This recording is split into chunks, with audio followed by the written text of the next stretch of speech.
এই মামলাতে 17 জন আসামি আছেন।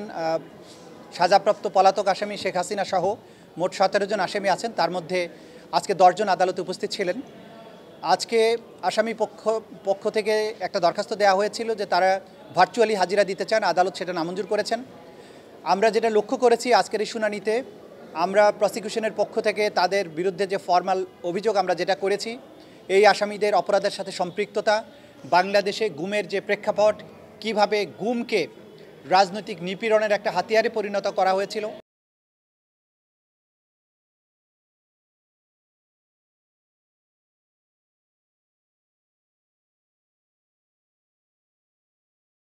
গোটা বাংলাদেশে গুমের কালচারের মাধ্যমে কিভাবে মানুষের কণ্ঠরোধ করা হয়েছিল, কিভাবে বছরের পর বছর মানুষকে তুলে নিয়ে গিয়ে গোপন কারাগারে বন্দি রেখে তাদেরকে নির্যাতন করা হয়েছে, অসংখ্য মানুষকে হত্যা করা হয়েছে, বছরের পর বছর আটকে রেখে তাদের নির্যাতন করা হয়েছে, স্বীকারোক্তি আদায় করা হয়েছে, মিথ্যা মামলায় চালান দেওয়া হয়েছে, কিভাবে গুমকে প্রাতিষ্ঠানিকভাবে বাংলাদেশের জনগণের উপরে একটা হাতিয়ার হিসেবে ব্যবহার করে রাজনৈতিকভাবে ক্ষমতা দীর্ঘায়িত করার চেষ্টা করা হয়েছে, সেই বিষয়গুলো আমরা আদালতে উপস্থাপন করেছি।